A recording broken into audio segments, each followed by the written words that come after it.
आज कल मैंने बोला था ना कि क्या क्लास 12 फिजिक्स का ही डेरिवेशन समझाऊंगी। क्या क्या था? वैद्युत फ्लक्स।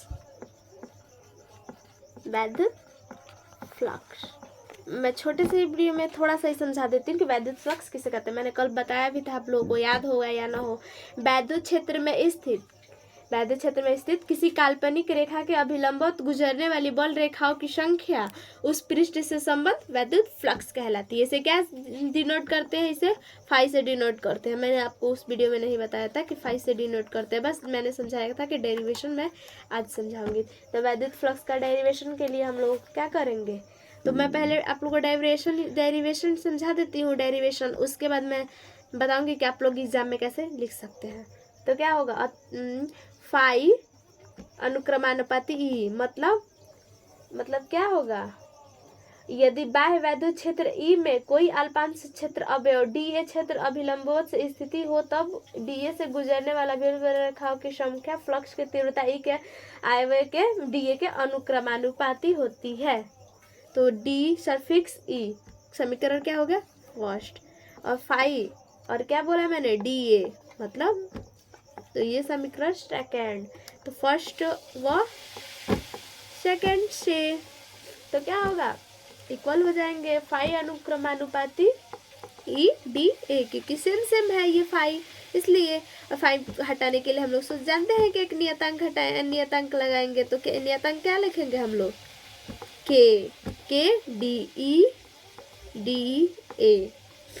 अब क्या यहाँ पे क्या के का मान क्या रख देंगे? एक। तो फाइव बराबर डी ए, तो यहाँ पे क्या होगा? के बराबर 1, और के एक क्या है? के बराबर नियतांक। तो इसका डायग्राम कैसे बनेगा, यहाँ पे मैं समझा देती हूँ दूसरे मार्कर से। किसी वैद्युत क्षेत्र में स्थित काल्पनिक अभिलंबवत गुजरने वाली वैद्युत बल रेखाओं की संख्या उस पृष्ठ से संबंध वैद्युत फ्लक्स कहलाती है। तो वैद्युत क्षेत्र में क्षेत्रफल थोड़ा सा ले लेंगे हम लोग। ये क्या हो गया? क्या है? डी ए क्षेत्रफल है, और ये कौन सा क्षेत्र है? वैद्युत क्षेत्र। समझ में आया आप लोगों को? ये डायग्राम भी बन गया साथ में ही। तो इसका अब हम लोग क्या करते हैं, इतना समझ में आ गया कि डेरिवेशन कैसे किया जाएगा। ये डेरिवेशन वैद्युत फ्लक्स में कैसे फाइव बराबर ई डी लगाएंगे। अब मैं आप लोगों को इसका थ्योरी समझाती हूँ कि कैसे आप लोग एग्जाम में लिख सकते हैं। इसके लिए मैं अभी इरेज कर देती हूँ, आप लोग लिख लिए होंगे या फिर वीडियो रोक के लिख सकते हैं। तो मैं थ्योरी समझाती हूँ। तो थ्योरी में मैंने वैद्युत फ्लक्स पढ़ाया था। तो इसे किस चीज़ से डिनोट करते हैं? इसे फाई से प्रदर्शित करते हैं।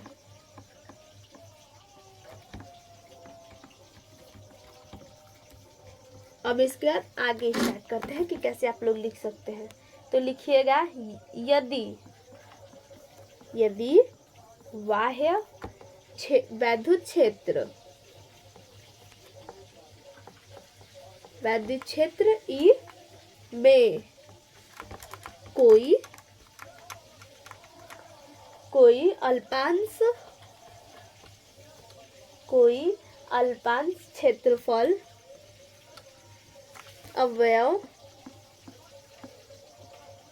अवयव डी ए क्षेत्र के लंबवत दिशा में स्थित है,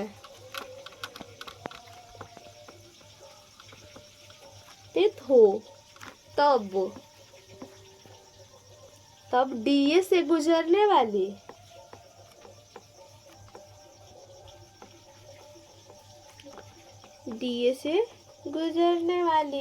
वैद्युत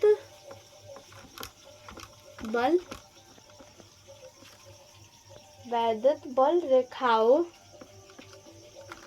की संख्या,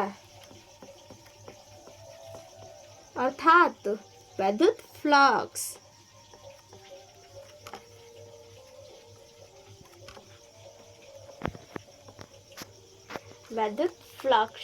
क्षेत्र की तीव्रता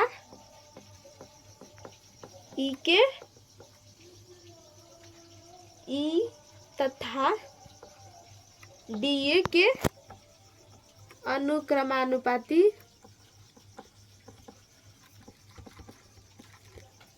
होती है। इसी को मैंने समीकरण फर्स्ट और सेकंड बताया था कि इसे हम लोग फाइव से डिनोट करेंगे। किस चीज से? फाइव से। तो फाइव प्रोपोर्शनल ई समीकरण फर्स्ट और फाइव सर ई ए समीकरण सेकंड। तो आशा होगा कि आप लोग इतना लिख चुके होंगे मेरे साथ ही। इसके बाद समीकरण फर्स्ट और सेकंड तो बना लिए। फिर से मैं आप लोगों को समझा देती हूँ। समीकरण फर्स्ट और सेकंड तो बन गया। तो फर्स्ट और सेकंड से क्या होगा? Five sir fix E D A. तो इसको हटाने के लिए हम लोग क्या रखेंगे? नियतांक। नियतांक का मान क्या होगा? 1। तो ई डी ए। इतना तो समझ में आ गया आप लोगों को, मैंने थ्योरी के साथ समझाया। अब मैं कहती हूँ कि अगर हम लोग थीटा कोण पे निकाले तो इसका फॉर्मूला क्या होगा? मैं लिख के एक ही साथ बता दी। यदि क्षेत्रफल अवयव सदिश डीए